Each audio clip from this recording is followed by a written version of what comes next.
Hi guys! Sobrang lamig. Ang lamig ngayon dito sa Madrid. So nandito ako sa aking room. Isang normal room lang to dito sa Madrid.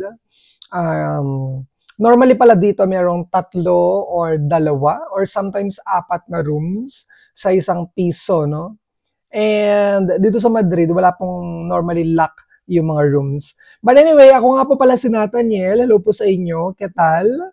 Ang pag-uusapan natin sa video na to ay related pa rin siya sa pagiging isang language assistant or English language assistant dito sa Madrid or any part of Spain.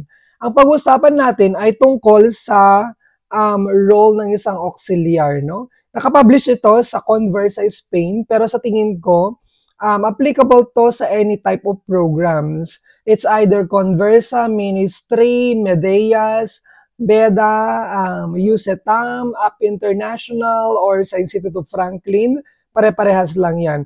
So ano nga ba yung mga ginagawa ng isang language assistant sa school? Okay? So, una-una sa lahat, teach English to students for 14, 15, or 16 teaching hours per week spread over 4 weekdays. So, sa Conversa Spain to, 14 to 16 hours. Sa Ministry of Education, 16 hours. Sa other programs like BEDA, mas mahaba siya. I think like mga 24 or let's say between 21 to 25 hours per week. So, depende yan, okay? Tapos naka-spread siya sa 4 weekdays. It's normally, ang trabaho is like Lunes, Martes, Miyerkules, Huwebes or Martes, Miyerkules, Huwebes, Biyernes. Para kumbaga meron kang 3 days off. It's either Biyernes, Sabado, Linggo, or Sabado, Linggo, at saka Lunes. Pero come to worst siguro, meron din siguro mga experiences or instances na nasa gitna siya ng week, which is possible yon.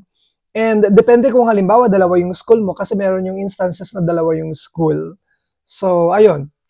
So, but most probably, bibigyan kayo ng 3 days off. Okay? Another role, help to prepare lessons and assist teachers in the classroom. Yung assist teachers in the classroom is halos lahat yan ng program. Pero meron kasi yung program na parang mag-isa ka ata dun sa classroom. And then before that, kailangan ng preparation. Ayun.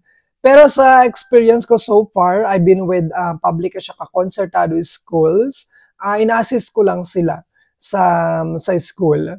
Pero like for example, October, November, December, or let's say October, ano lang yan parang observation, mag-observe ka dun sa classroom. But then eventually, bibigyan ka nila ng time to teach the students, no? Pero meron yung program I heard, like for example, BIDA or BEDA, ikaw talaga yung nagtuturo or parang mag-isa ka, no? Inside the classroom. So, it would take more preparation for you. Ayan. Another role, give short presentations and prepare engaging games and activities. I've been doing this several times, multiple times. So for example, games and activities, meron ako mga parang traditional games galing sa Pilipinas. Kumbaga yung mga ginagawa natin doon, no? Mga charades or ano ba yung mga. And then, meron din, gumagamit din ako ng mga online platforms like Play Factile, ano ba? Canva, mga ganon. Ano kasi tawag nun? Nakalimutan ko na tuloy. Basta mga online games siya na akma or related dun sa tema nyo. For example, yung tema is present perfect. About present perfect lang siya. Kasi mahirap naman kung like very broad yung topic, no? And then another one is short presentations. Sometimes, nagbibigay din ako nito. Ginagawa ko lang siya sa Canva. For example, yung topic ng mga estudyante ko for the previous week was about landscapes. So, nagbibigay ako ng mga pictures and then games about different landscape, no? Yung mga landscape nila na topic nila was bay, yung mga vocabulary lang. Bay, beach, peninsula, island, mountain, mountain range, ano ba? Cave, flat, valley, yung mga ganun mga vocabulary. Depende yan sa topic, guys, okay? Another one is to collaborate in different subjects such as physical education or social science. Iba't iba kasi yung mga subjects, depende yan. But it's like 100% meron kayong English subjects and natural science, no?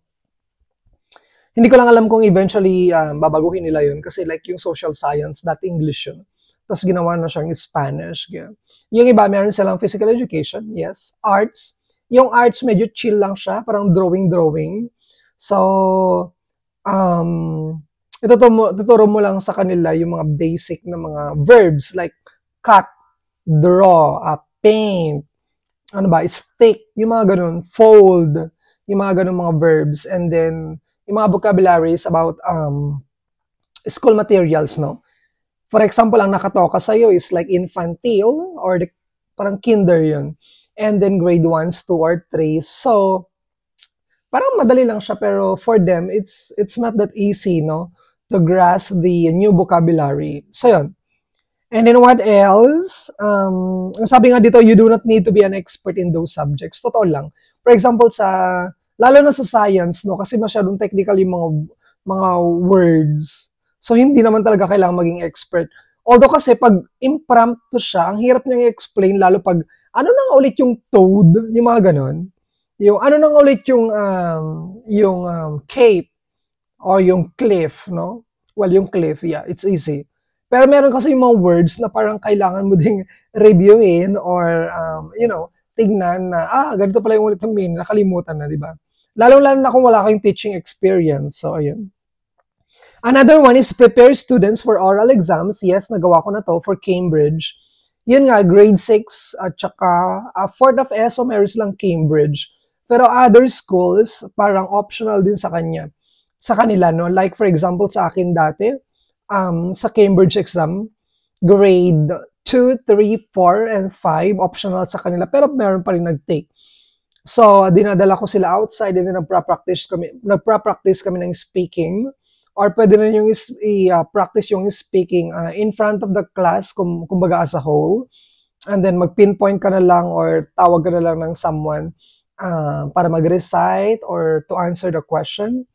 And also the reading and listening, mga ganun. Pra-practice din kami yan dati. Okay? And then another one is speak to students in English all the times. Yes, all the times dapat. Kasi I've tried na during my first year. Talagang nag-Spanish ako and then from that time, puro Spanish na lang yung, alam mo yung parang nare-receive mo from the students. So, grade 1 kasi sila, medyo mahirap talaga silang mag-English pa, no? Hindi pa nila alam yung mga vocabulary. But then I think for grade 3s, 4, 5, and 6, for primary students, kaya na nila, no? They can make a small conversation. So yan, even if you go to the patio, parang nag-break, or you meet them outside, suggestion ko lang, mas maganda kung to speak with them in English all the time. Ayan. So another one is show initiative, autonomy, and professional behavior. This is very important, no? Kasi the teachers and the kids, they are very observant then.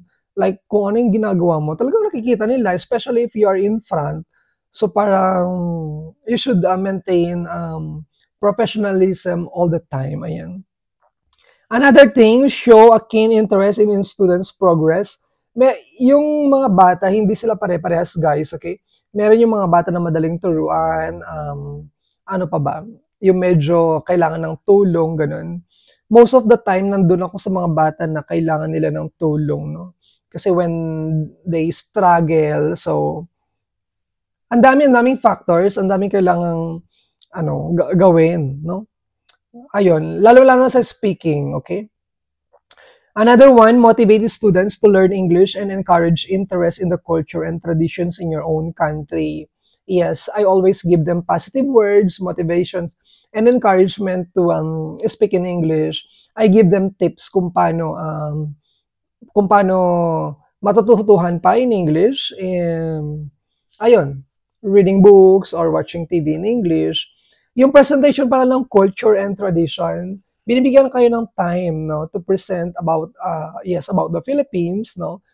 During the first week of first day, you're going to present yourself and a little bit about the Philippines. Bibigyan kayo ng teacher yan. But don't expect that all of the teachers would give you time and opportunity to present. Kasi minsan busy din sila. And then they follow certain timetable. So, minsan nga parang nakakalimutan na nila na hindi lang tayo language assistant, kumbaga, even culture assistant, okay? Another role of being an auxiliary, participate in departmental meetings. Nung first year ko, like every Wednesday, part siya nung parang 16 hours.